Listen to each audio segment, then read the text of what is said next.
We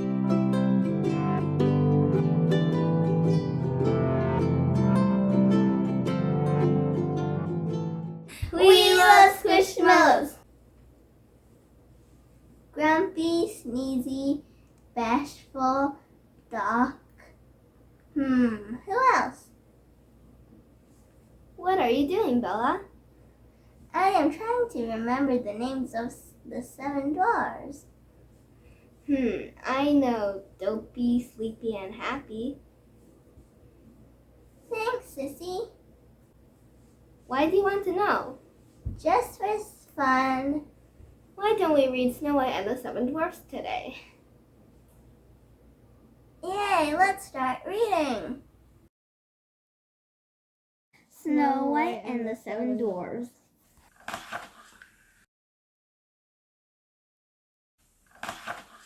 Once upon a time, on a cold winter's day, as the snowflakes were falling softly and swiftly, a queen sat sewing by her window. As she sewed, the queen pricked her finger, and 3 drops of blood fell upon her sewing. The red of the blood against the white of the snow framed by the black wood of the window frame looked so beautiful that she thought, "Oh, how I wish I could have a child with skin as white as snow, with cheeks as red as blood, and with hair as black as ebony." Now it happened that some time afterwards the queen did have a baby daughter whose skin was as white as snow, whose cheeks were bright red, and whose hair was as black as ebony. So the queen called her little girl Snow White. Unfortunately, soon after her child was born, the queen died. A year later, the king married again.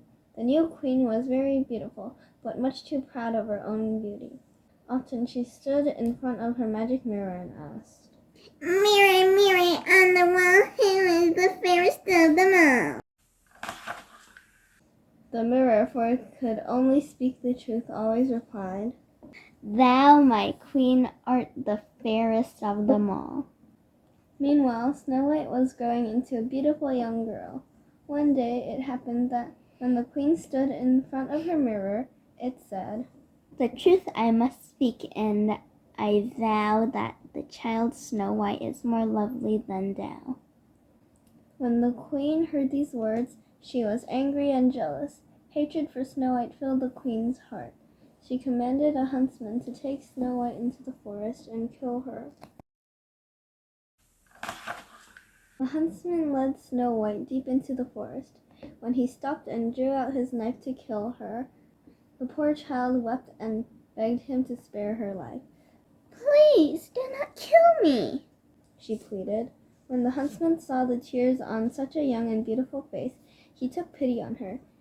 He put away his knife and let her go free. Snow White ran off into the great forest. She did not know which way to go, nor yet what would happen to her. She heard the roars of wild animals, and she ran on and on. By evening, her feet were sore, her clothes were torn, and her arms and legs were scratched. Just as Snow White was ready to fall down with weariness, she came to a little cottage. She knocked on the door. There was no reply. She tried the door and it opened, so she went inside to rest. Everything inside the cottage was small and neat. Against the wall stood 7 little beds, each covered with a white bedspread. Snow White was tired and longing to sleep. She tried 6 little beds, but none suited her, until she came to the 7th, which felt just right. She lay down and soon she was fast asleep. Now the cottage belonged to 7 dwarfs who had spent all day in the mountains digging for gold. As they entered their cottage that evening, they noticed that their beds were not as neat as when they had left them. "Look who's in the bed," the 7th dwarf called to the others. The dwarfs stood around the bed together and gazed at the beautiful girl sleeping soundly. As the dwarfs were anxious not to awaken Snow White, they tiptoed away and ate their suppers very quietly. In the morning, when Snow White first awoke and saw the 7 dwarfs, she was rather frightened. The dwarfs, however, spoke kindly to her and when she told them her sad tale, they were full of pity for her. "If you will look after us," they said, "you can live here and we shall take care of you." However, the dwarfs gave Snow White a warning. "We are out all day working. If your stepmother learns that you are here, she may try to do you harm. So be sure to let no one into the house." Snow White promised to be careful. Meanwhile, the queen believed Snow White to be dead, so it was some time before she asked her magic mirror, "Mirror, mirror on the wall, who is the fairest of them all?" She could not believe her ears when she heard this reply. "Snow White is living still, and though thou, my queen, art certainly fair, this child's great beauty doth make her more fair." Great was the queen's anger when she heard these words. She determined to find Snow White and kill her herself.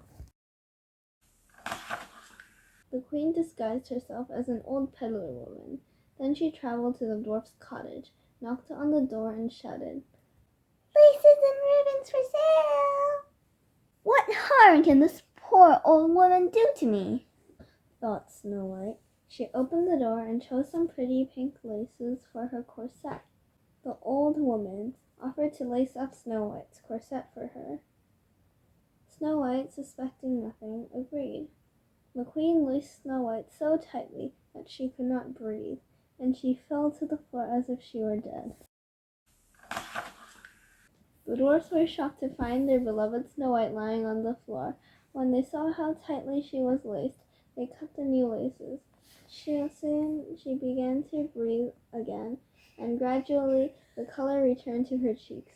The dwarfs were convinced that the old peddler woman must have been Snow White's wicked stepmother. They again warned Snow White to take great care. The queen hurried back through the forest filled with joy. When she reached the palace, she went straight to her magic mirror. When the queen asked the usual question, the mirror replied, "Snow White is living still, and though thou, my queen, art certainly fair, this child's great beauty doth make her more fair." The queen was enraged. She prepared a poisoned comb, disguised herself, and traveled to the dwarf's cottage. She knocked on the door and shouted, "Pretty things to sell!" Snow White put her head out of the window. "I have promised to open the door to no one." "Never mind, you can look," replied the queen, holding up the dainty comb. Snow White could not resist it, and she opened the door. "You must let me comb your hair properly for you," the old woman said. The queen then stuck the comb sharply into Snow White's head so that the poison went into her blood. She fell to the floor as if dead. When the seven dwarfs found Snow White lying on the floor, they suspected that her stepmother had been again. They soon found the poisoned comb and pulled it out. Once more, they begged Snow White to never open the door while they were out. Later, the jubilant queen asked her mirror, "Mirror, mirror on the wall, who is the fairest of them all?" Just as before, the mirror replied, "Snow White is living still, and though thou, my queen, art certainly fair, this child's great beauty doth make her more fair." At these words, the queen stamped her feet and beat on the mirror in her rage. "Snow White shall die, She vowed. even if it costs me my life." The queen knew that it might prove impossible to persuade Snow White to let her into the cottage a third time, so she plotted cunningly. She took a lovely apple, which had one green cheek and one rosy cheek. Then she put poison into the red cheek of the apple, leaving the green side free of poison. This time she filled her basket with apples and disguised herself as a farmer's wife. For the third time, she made her way to the dwarf's cottage and knocked on the door. "I am forbidden to open the door to anyone," said Snow White.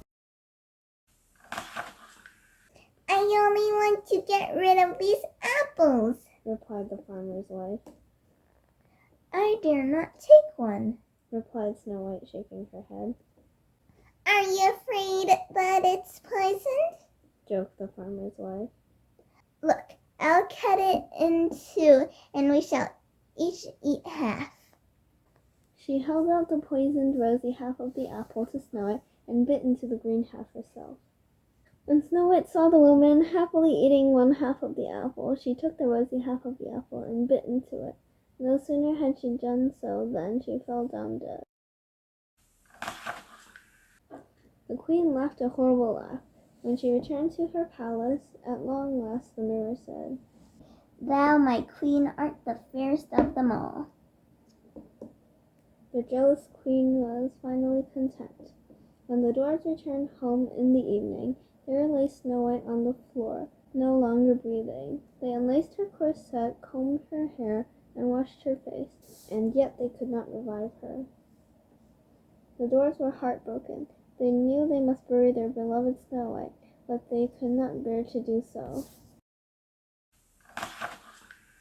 The dwarfs had a glass coffin made, in order that they might still see Snow White. Then they each took it in turn to sit by the coffin, day and night. There Snow White lay, as if still alive, but sleeping, with her skin as white as snow, her cheeks as red as blood, and her hair as black as ebony. Even the birds came and wept to see her lying so still. One day it happened that a prince found the glass coffin. He fell in love with the beautiful girl inside. Let me have the coffin, He begged the dwarfs, and I will give you whatever you ask. but they only answered, We would not part with Snow White for all the gold in the world. If you will give her to me, pleaded the prince. I shall cherish her all my life.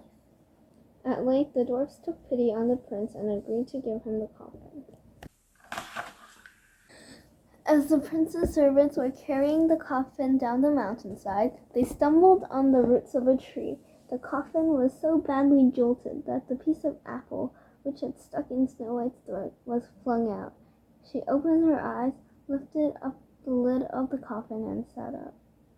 The prince was overjoyed to see her alive. Come with me to my father's palace, and we shall be married, he begged. Snow White agreed, for she had fallen in love with him instantly. She said goodbye to the dwarfs who had loved her so dearly. Although they were sad to lose her, they knew that she would be happy. It happened that Snow White's stepmother was among those invited to Snow White's wedding. Dressed in her finery, she stood before her mirror and asked, Mirror, mirror on the wall, who is the fairest of them all? The mirror replied, The truth I must speak, and I vow that the young bride-to-be is more lovely than thou. The angry queen felt that she must see this beauty. When she arrived at the feast and saw Snow White, her rage was so great that she fell down and died instantly. And Snow White and the prince lived in peace and happiness. The end. Why don't the 7 dwarfs in the story have names? Because this is not the Disney version of the story. Okay. We love Squishmallows. Thank you for watching. Please like and subscribe for more.